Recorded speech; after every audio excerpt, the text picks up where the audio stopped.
The first step in creating your mosaic flower pot is going to be ensuring that you take out all of the parts for the project.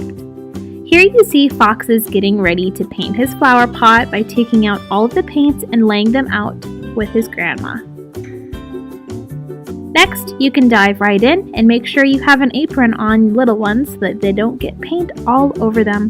They do like to get very creative when it comes to creating a beautiful flower pot, especially if it's for mom. Water is a great idea to have on hand so that you can ensure that the paintbrush doesn't mix the paints. Allow your child to fill every single inch of the flower pot however they desire.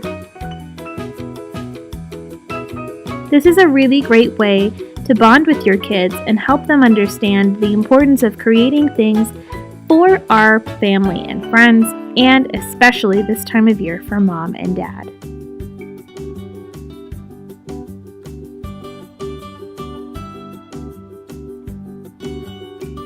You can see here Fox is actually painting inside the pot too. This is really fun and it gives a new level of fun and surprise when it comes to looking at the pot from a mom's perspective. I certainly loved the pot that Fox painted, and once I came back home, I was ready to let it dry for 24 hours before we put it into the stove so that it could cook. Because this is an actual pot, you do need to make sure you set the oven to 225 and allow the pot to go into the oven and cook for about 30 minutes. You can see here that I'm setting the timer and I'm going to let the pot cook.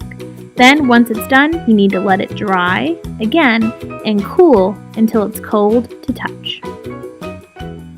Then you can enjoy your flower pot however you decide. I like to keep it inside because Fox and I do live in an apartment, and I like to enjoy it every day as I walk out the door.